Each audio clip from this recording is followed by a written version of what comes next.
Hola, ¿qué tal? Buenas tardes a todos. Soy Beatriz, la formadora del colegio y bueno, la sesión de hoy, indicación farmacéutica en tos, es la primera de un ciclo de formaciones dirigidas a abordar patologías menores de consulta habitual en la farmacia. Estas sesiones tendrán carácter mensual, una duración máxima de 30 minutos y bueno, después podéis enviar vuestras dudas o sugerencias si queréis al correo que os pongo en algunas de las diapositivas o al del colegio. Posteriormente a la celebración de la sesión, alojaré la presentación que voy a utilizar en la web del colegio para que podáis disponer de ella pues, cuando la necesitéis. Todas las sesiones siguen la misma estructura. Se aborda primero los aspectos más relevantes de la patología en concreto que se vaya a tratar y después se propone un caso práctico que además se resuelve utilizando nodo farmasistencial. Voy a compartir mi pantalla con vosotros. Un momento. Vale. Y bueno, pues vamos a empezar.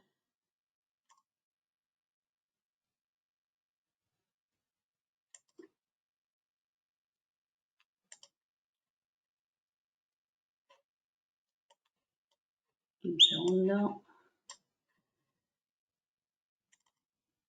Vale.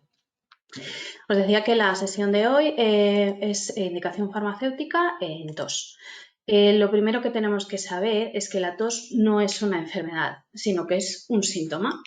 Es el mecanismo protector de las vías aéreas para mantener libre de secreciones y de partículas extrañas la vía respiratoria mediante un movimiento brusco expulsivo. Entonces, la tos, por tanto, es un mecanismo defensivo del árbol respiratorio.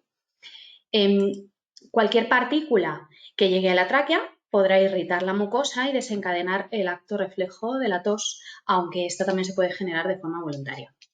Es un síntoma de consulta de alta prevalencia tanto en atención primaria como en la farmacia y bueno, pues la tos, a pesar de ser un mecanismo protector defensivo, como hemos dicho, pues puede llegar a convertirse en un síntoma perjudicial para el estado general del organismo, pues según su frecuencia, su duración, su intensidad. Aquí hablamos ya de la tos crónica, porque puede acompañarse de otros síntomas como dolor, insomnio, incontinencia urinaria o llegar a producir incluso hasta un neumotórax con una dificultad respiratoria grave.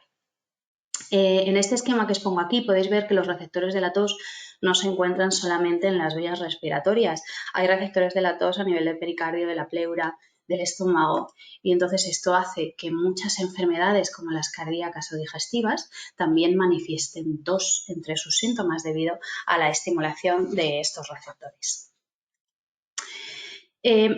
Hay varias formas de clasificar la tos. Según la sintomatología podemos diferenciar entre tos seca o tos productiva. La seca es una tos que no expulsa nada, es irritativa. Generalmente hay una inflamación de las vías aéreas y normalmente suele ser por una infección de origen vírico.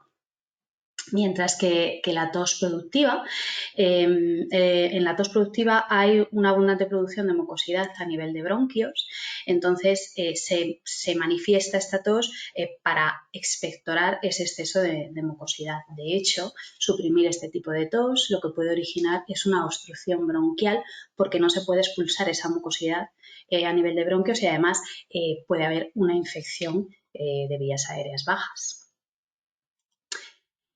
Sabemos que la tos se puede desencadenar por muchos factores, pero bueno, hay una serie de factores de riesgo, unos modificables y otros no, que están íntimamente relacionados. El principal, el tabaquismo, es además dosis dependiente. La tos es un síntoma más frecuente en mujeres, más frecuente en la infancia, tiene un elevado componente de estacionalidad, está muy asociado a las patologías típicamente invernales, lo que hablábamos de las infecciones víricas. También se puede desencadenar por la exposición a algunos alérgenos o por la toma de algunos medicamentos. Otra clasificación que se hace de la tos, bueno, pues es atendiendo a su evolución, que además está íntimamente relacionada con el origen, ¿no? Llamamos tos aguda aquella que tiene una duración inferior a 3 o 4 semanas. Es la más habitual y generalmente es de origen infeccioso. Suele resolverse de forma espontánea, aunque también puede aparecer en algunas patologías más graves. Como suele ir asociada a infecciones virales, pues normalmente es una tos que va acompañada de los síntomas típicos de estas infecciones, como dolor de cabeza, congestión nasal, irritación de la garganta, etc. La tos subaguda es la que dura entre 3 y 8 semanas y casi siempre es una tos postinfecciosa, es decir, ha habido una infección vírica previa, aunque también puede ir acompañada, también puede presentarse, en patologías más severas. En esta tos ya suele haber hiperreactividad bronquial y debe derivarse al médico. Y por último, la tos crónica, que es la que dura más de 8 semanas, está directamente relacionada, es debida principalmente al tabaquismo y a los IECA. Fijaros que entre un 5 y un 20% de los pacientes que están en tratamiento con un IECA pueden manifestar tos entre una semana y 6 meses de iniciar el tratamiento con el antihipertensivo. Este tipo de tos es la que más afecta a la calidad de vida y, por supuesto, también está asociada a otras patologías como el síndrome del goteo nasal, la bronquitis crónica o el grupo de enfermedades que componen la EPOC, en las que hay una obstrucción del flujo aéreo. Aquí veis cómo en la bronquitis se produce una inflamación de la mucosa bronquial con un exceso de moco. En la bronquiolitis, aquí abajo, lo que hay es una obstrucción a nivel de bronquiolo, es muy frecuente en menores de 24 meses, o en el enfisema, que hay directamente una destrucción irreversible del alveolo pulmonar.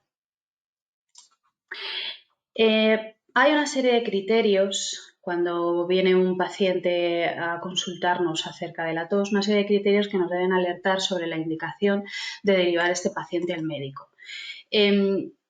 Por supuesto, la edad en niños pequeños o en personas mayores que además tengan algunas patologías o otra serie de síntomas que pueden coexistir con la tos, como la fiebre, la disnea, el dolor en la expiración o la duración en el tiempo, pues pueden ser indicativos de patologías más graves que requieren una valoración médica. Entonces, tenemos que estar pendientes de todos estos factores para no pasarlo por alto, ¿no?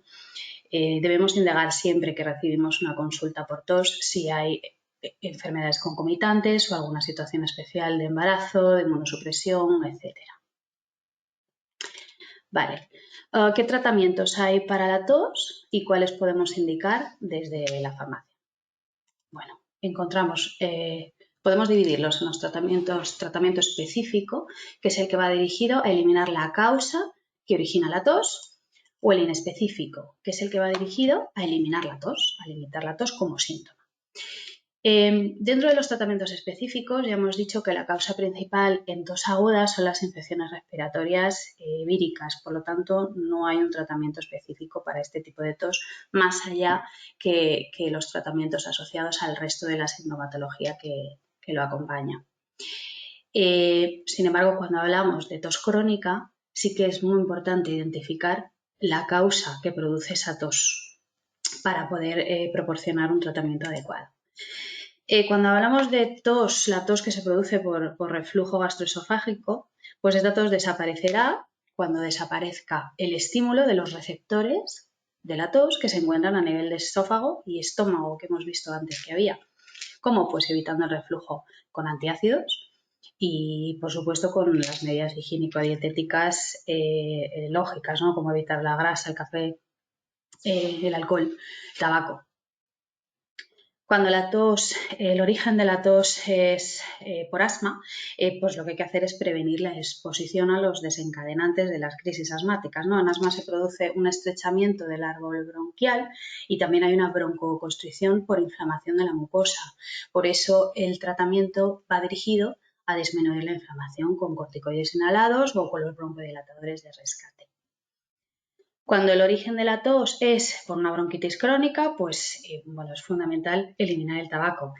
Lo que se utilizará son los broncodilatadores. El ASR que os pongo es porque son tratamientos, ya sabéis, de receta médica, no serían de indicación en farmacia.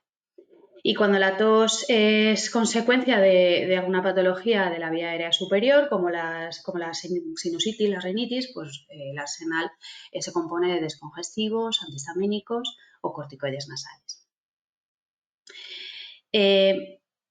Ojo cuando la tos es un mecanismo de defensa y no un síntoma de otra patología. Este tratamiento específico estamos hablando de que la tos es un síntoma de una patología subyacente.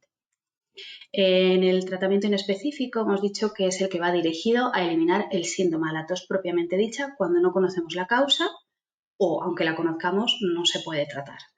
Lo que hace este tipo de tratamientos es disminuir la frecuencia y la intensidad de la tos. Encontramos los antitusivos de acción central, se llaman así porque actúan sobre el centro de la tos a nivel del sistema nervioso central. Aquí se encuentran los opioides y los antihistamínicos. Dentro de los opioides, el antitusivo de referencia es la codeína y el de elección es el dextrometorfano, que tiene la misma acción que la codeína, pero sin los efectos sedantes ni adictivos. El dextrometorfano está contraindicado en asma. Y después, dentro del grupo de los antihistamínicos, se encuentra la cloperastina, porque tiene una similitud estructural a los antihistamínicos, aunque de la cloperastina no se conoce muy bien cuál es su mecanismo de acción. Se cree que además de actuar sobre el centro de la tos, pues también tiene una cierta acción broncodilatadora y anestésica local a nivel de bronquios. Os pongo aquí algunas marcas comerciales que bueno, pues ya todos las sabéis: dextrometorfano, Niston, Visualbone, Cinfatos, cloperastina, el fructos XA. Los de acción periférica son los que actúan directamente en los receptores de la tos. Este tipo de fármacos están destinados a facilitar la expulsión de las secreciones. Por eso aquí metemos los expectorantes y los mucolíticos. Los expectorantes son los que favorecen la expulsión del moco por distintos mecanismos. Estimulan el movimiento ciliar que impulsa la mucosidad hacia la faringe. También estimulan el reflejo de la tos y aumentan la producción de la mucosidad para fluidificarla y facilitar que se expulsen. Lo que pasa es que los expectorantes están cada vez más en desuso y solamente los encontramos por lo general en asociaciones de medicamentos de indicación farmacéutica o de automedicación, antigripales, catarrales, etc. Principios activos: la guaifenesina y el sulfoguayacol. También podemos encontrar los extractos de hiedra y de tomillo, aunque estos extractos también se utilizan en tos seca. En cuanto a los mucolíticos, lo que hacen es disminuir la viscosidad de la secreción bronquial, alterando su composición. El de elección, el principio activo de elección es la acetilcisteína, es ampliamente utilizado, no solamente en hipersecreción bronquial, sino también cuando hay acumulación de moco en otras localizaciones, como puede ser una otitis o una sinusitis. No se recomienda, su limitación es en úlcera péptica. Recordad, como ya hemos comentado, que la tos productiva no debe tratarse nunca con supresores de la tos, porque si inhibimos ese reflejo, el moco no sale y hay un riesgo de infección.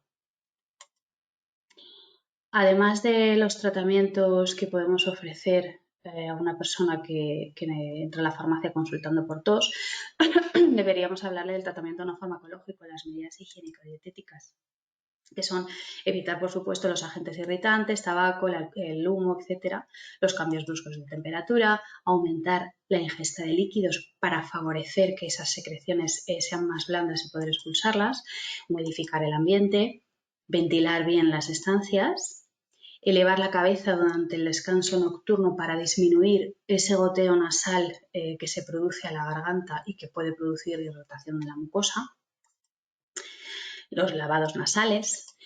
Y bueno, pues en la tos seca, los demulcentes, la miel, los caramelos balsámicos crean una película protectora, actúan como un protector faríngeo y además estimulan la dilución e interfieren en el reflejo de la tos.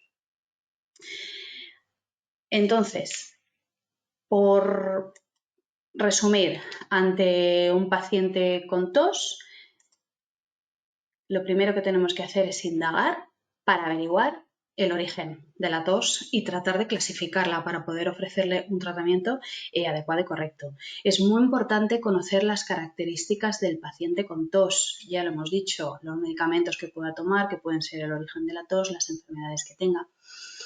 si hay más síntomas asociados y si esta persona ha hecho algo o ha tratado de resolver ese síntoma de alguna forma antes de venir a consultarnos. Y ahora os propongo ya directamente el caso práctico. Poneros en situación. Estamos en la farmacia, viene María, que es una paciente habitual, no se encuentra muy bien, dice que tiene tos seca y dolor de garganta. Tiene la garganta irritada desde hace un par de días, se quiere curar pronto porque tiene programado un viaje. Su medicación habitual es metformina cada 12 horas y algún ibuprofeno de vez en cuando si le duele la cabeza. Nosotros, para resolver este caso y además dejar evidencia de la actuación profesional, aquí vamos a utilizar la herramienta de Nodofarma para el registro. Cuando entras en Nodofarma, esta es la pantalla de inicio y abriríamos el servicio de indicación farmacéutica. Aquí la información que tenemos que tener es la que ya hemos comentado que tenemos que saber, la información básica del paciente, sus enfermedades y sus tratamientos habituales, la razón de consulta por la que viene, en este caso tos seca y dolor de garganta, y luego podremos registrar también nuestra actuación. Cuando abrimos la razón de consulta en la plataforma, tenemos a nuestra disposición además esos documentos de criterios de derivación al médico para recordarnos un poco en qué tenemos que fijarnos. En nuestro caso, la actuación profesional, vamos a seleccionar un medicamento para calmarle la tos que no requiera prescripción médica. Se pondría aquí, también desde Nodofarma hay una pestaña de recomendaciones donde cuando tú marcas esa razón de consulta te propone todos los medicamentos que están registrados en la base de datos PODplus y que tienen como indicación esa patología que nosotros estamos tratando. En mi caso, yo he seleccionado pues un Flutox. En ese momento la plataforma nos devuelve dos alertas. Cuando abrimos y revisamos vemos que son dos alertas de precaución de uso. Una de ellas está relacionada entre el ibuprofeno y la diabetes que padece esta persona. La vamos a obviar porque nos decía que el ibuprofeno lo tomaba de forma esporádica. Pero sí que es importante fijarnos en que en el caso del Flutox, en diabetes es un jarabe que contiene sacarosa, con lo cual seguramente hay algún tratamiento más indicado para esta persona que padece diabetes que este jarabe. Lo eliminaríamos y seleccionaríamos bueno, pues cualquier otro de los propuestos o que nosotros conozcamos. En mi caso, yo he seleccionado de nuevo un jarabe para tratar la tos seca y un comprimido de acción local para esa irritación de la garganta. Además, como actuaciones, lo que haremos será indicar ese tratamiento farmacológico sin receta médica y las medidas higiénico-dietéticas. Por lo tanto, lo que habremos hecho con esta persona lo hemos dejado registrado aquí de la siguiente manera. Los datos del paciente, la razón de consulta y la actuación. Al final, lo que hemos hecho es indicar un tratamiento sintomático para la tos y para el dolor de garganta, además de la serie de medidas higiénico-dietéticas que siempre deben acompañar a una dispensación en una indicación farmacéutica como parte además de la educación sanitaria que debemos ofrecer a un paciente cuando viene a consultarnos algo, ¿no? También podemos comentarle que si la tos no le remite o le empeora, pues puede ir a consultar al médico. Y hasta aquí, como veis es un repaso breve, pero creo que no me he dejado nada importante de lo que es la patología en sí. Os propongo ahora, os voy a mostrar el caso para la próxima sesión, la sesión de mayo, para poneros un poco en situación. Es una paciente que viene a la farmacia solicitando algo para una afta. Está en tratamiento para el colesterol, para una neuralgia y para el dolor de un esguince con Crestor, Lírica y ibuprofeno. Entonces, bueno, pues aquí ya podéis ver que en mayo la sesión versará sobre la indicación farmacéutica en aftas. Y nada más, yo ahora dejaré alojada esta presentación en la web del colegio, por si vosotros queréis consultarla en algún momento. Y bueno, pues podéis enviar, como os decía, si tenéis alguna duda, alguna sugerencia sobre temas o sobre lo que sea, tanto en la web del colegio como en esta dirección de aquí. Y nada más por mi parte. Muchas gracias. Hasta la próxima.